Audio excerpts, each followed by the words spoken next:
fanaaniinta Soomaalida adiga iyo waxa ugu yar farxaan qaboojiye iyo Mubaarak October ba ugu yar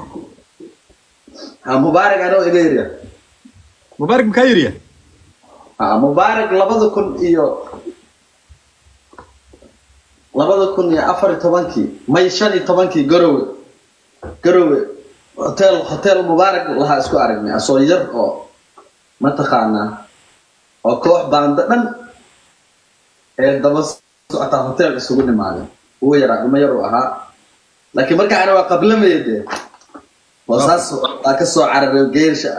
baa shaqeeyo ana qablameeya arkay ma fahantin nin adeerkiis inuu abwaan aha adeerkii mu ama qaan jaamac la dhaho jaamac abi mu jaamac abwaan ku wadaa wajiyxun abwaanada ku wajiyxun la dhaho abwaano u ahaa ya wajiyxun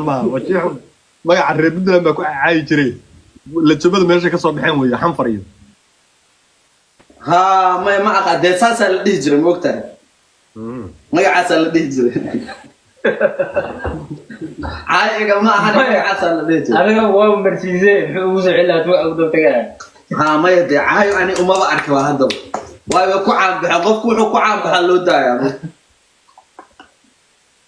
oo mahuraan baadna ayaga kadib ay soo baxeen Soomaal waxa ka horeeyay xanfar iyo kooxdoodana waxa ka soo horeeyay shay mirada cariga kooxdooda Puntland ka fanka laga ixtiraamo cabdi shay mirada car iyo BK iyo group ba isla joog jiray iyo welcome nin la yiraahdo abwaan u ahaa heesta armu idilaa cishku uu sameeyay tara kooxdaas markay socon weydo shaqeyn weyday kooxdii xanfar ayaa soo baxday kooxdii xanfar iyo group adag bay ahaayeen way isku dubrinaayeen markii shaqeyn weyday waxa soo baxay haddana niman la yiraahdo mahuraan baan najma nashaad yaa kamid ahaa 2000 hadii ilaahay ku roon yahay 3gii iyo waxay qaadeen heesoodii adigu de waxa weeye waxay noqdeen local because of music wixii oo dhan lagama qabtirin Puntland fanka lagama jecla lama soo dhaweeyo qofka hadduu heeso waa la takooraa xataa